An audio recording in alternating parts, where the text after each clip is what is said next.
What if I told you that the Founding Fathers, the figures we're raised to admire as champions of liberty, equality, and self-government, were quietly terrified of the very idea they're most associated with: democracy? And here's the real mystery to pull you in for today's journey. If these men supposedly built a government of the people, why do so many of their private letters and debates reveal that they didn't trust the people at all? Imagine opening a history book you've been reading your whole life, only to discover that the pages you thought you knew were hiding an entirely different story. A story of fear, control, suspicion, and a belief that human beings, when given too much power, would destroy the very freedoms they claimed to cherish.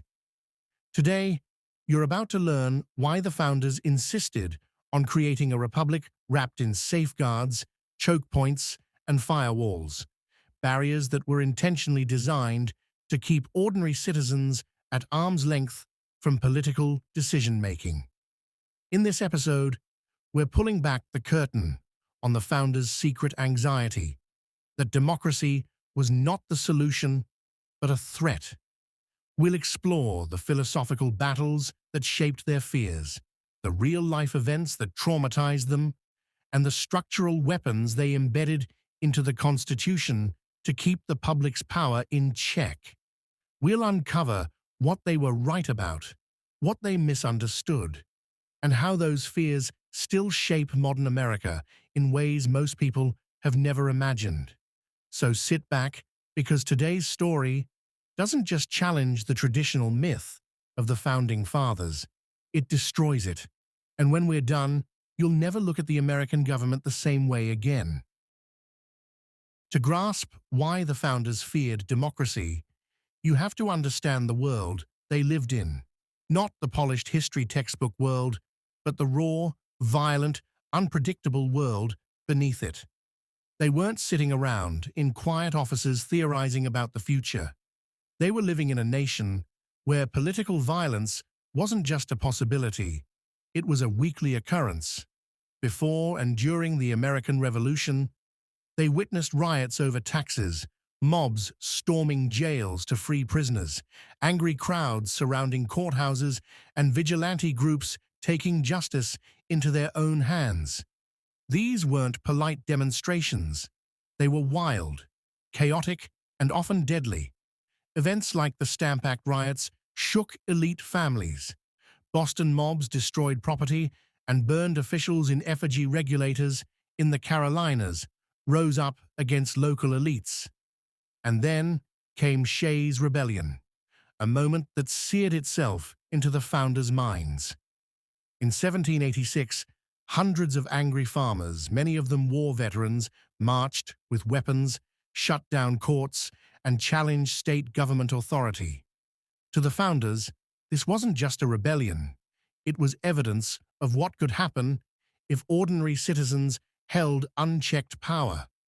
Men like Madison, Hamilton, and Adams saw popular anger as a force of nature, unpredictable, emotional, and easily manipulated. Madison famously warned that democracies were incompatible with personal security or the rights of property. Hamilton argued that the masses were driven by passion, not reason, and could be swayed by charismatic opportunists. Even George Washington, usually calm and measured, wrote in private letters that the government must be protected from the turbulency and follies of democracy. The founders viewed democracy not as noble participation, but as a cyclone waiting to tear down everything stable. In their minds, when people acted together in large, emotional groups, they became something dangerous. The mob, a force that could demand radical change, seize property, or fall under the spell of demagogues. And to them, once democracy unleashed chaos, no amount of laws or principles could put it back in the bottle. If the founders didn't trust the masses, then who did they believe should guide the new nation? Their answer reveals a worldview almost untouched by modern democracy. They believed deeply in the idea of a natural aristocracy, not aristocracy of birth like in Europe, but aristocracy of education, wealth, and supposed virtue. Thomas Jefferson, James Madison, John Adams, and others wrote that society naturally sorted itself into two classes: the many, who lived by labor and emotion, and the few, who lived by reason and education. These better men, as they called them, were the ones they believed should steer the country. In their view, the wealthy and educated had enough stability and responsibility to restrain impulsive decisions. They saw these elites as guardians of the nation's long-term interests, capable of resisting public passion and preserving order. But the masses, they were seen as vulnerable to manipulation, vulnerable to short-term thinking, driven by fear, envy, anger, or sudden excitement. The founders didn't think ordinary people were evil. They thought they were human, and to them being human meant being emotional, imperfect, inconsistent, and easily influenced. They were convinced that a government run directly by the people would eventually collapse under the weight of its own irrationality. So, they built a system with filters. Citizens could express their opinions, but only in ways carefully routed through representatives, electors, and appointed officials. They loved the idea of consent, but not participation. They wanted a republic where the people had just enough power to endorse the system, but not enough power to disrupt it. In their minds, rule by the elite, guided, steady, virtuous men, was not a betrayal of liberty, but the only way to protect it. Once you understand the founders' fear of democracy, the Constitution becomes something entirely different from what most Americans imagine. It becomes a fortress, a structure deliberately engineered to constrain popular power. Every major component of the Constitution was built as a barrier. The Electoral College was designed not as an efficient voting system, but as a filter, giving electors the power to override popular sentiment if the public chose someone dangerous or incompetent. The Senate, originally chosen by state legislatures instead of the people, was intended to be a chamber of elites, insulated from public pressure. Its longer terms ensured stability and reduced accountability to voters. The judiciary, appointed for life, was crafted to be completely immune from electoral influence, able to protect property rights and minority interests against public opinion. The presidency itself was shielded from direct democracy, not only by the Electoral College, but also by veto power, a unilateral weapon to stop laws even if Congress and the public supported them. Checks and balances weren't just safeguards, they were speed bumps, meant to slow or stop legislation that arose from sudden bursts of public passion.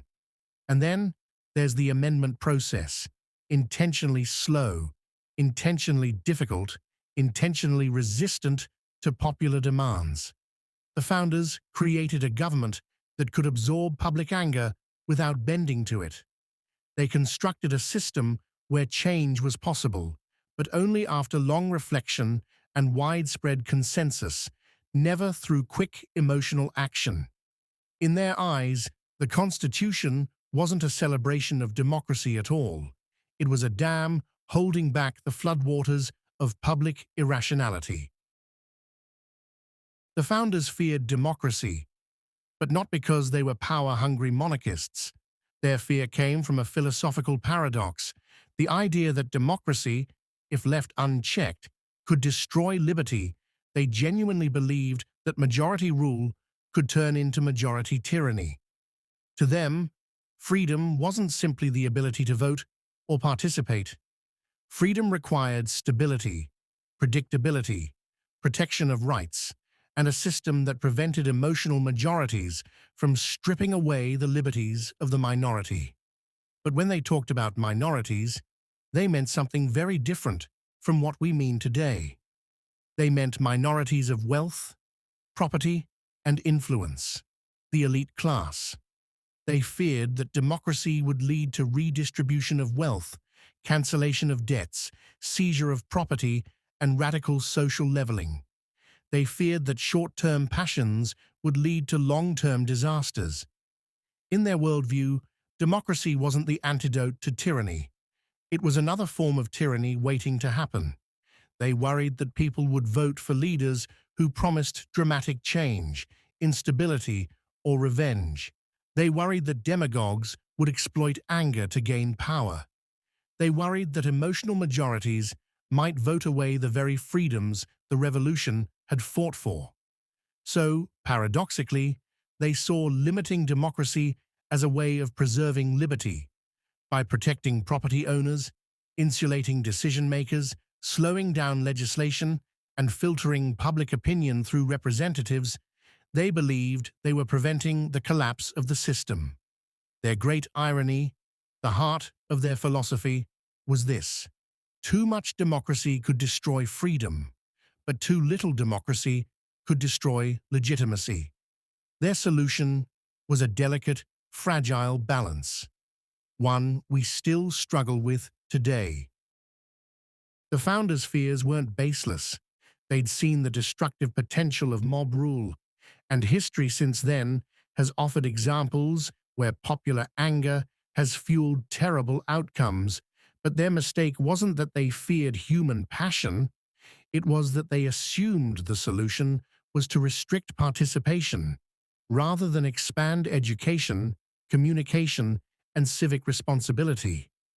Their distrust of the public wasn't just philosophical, it was cultural, economic, and at times, deeply exclusionary. They restricted voting primarily to white male property owners, and many believed that only those who had something to lose, i.e. wealth, could be trusted not to vote for dangerous change.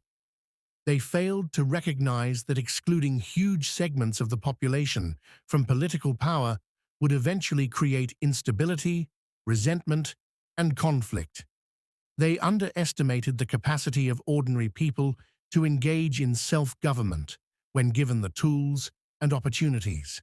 They failed to imagine a diverse nation where citizenship extended beyond their own class. And yet, many of their fears did come true in various forms. Demagogues have risen. Popular anger has toppled norms. Majorities have supported unjust laws. Passion has indeed sometimes overwhelmed reason. So, in an odd way, the founders were both right and wrong. They understood the dangers. But instead of empowering the public to manage those dangers responsibly, they built a system that assumed the worst and tried to suppress it. Over time, that system was pushed toward greater democracy through constitutional amendments, social movements, and the expansion of voting rights. But the architecture of fear remains electoral deadlocks, Senate gridlock, disproportionate representation, judicial battles, culture wars. So many modern conflicts trace back to the founders' anxious fingerprints. They created a republic designed to slow change, restrain passion, and filter public will. And centuries later, we still live inside that machine. So now that we've peeled back the layers of myth and looked at the founders the way they truly were, flawed, brilliant, anxious, ambitious men trying to design a system that protected freedom by restraining the very people they claimed to empower, we're left with a bigger question. What kind of system do we want today? America still balances between two forces: the democratic energy of the people and the constitutional brakes put in place by the founders. Our elections, our debates, our national conflicts all echo the fears and hopes of men who believed democracy was both necessary and dangerous. Their legacy is complex. They fought for liberty, yet feared the judgment of their fellow citizens. They believed in equality, yet trusted only a privileged few to make decisions. and whether they succeeded or failed depends on how you view the system we live in today. But one thing is certain: their fear of democracy didn't fade over time. It became part of the nation's DNA. Now it's your turn to weigh in. Was their caution wise, or did their fear hold America back from becoming the true democracy it claimed to be? What did you think about today's video? Comment your thoughts and suggestions for my next video below.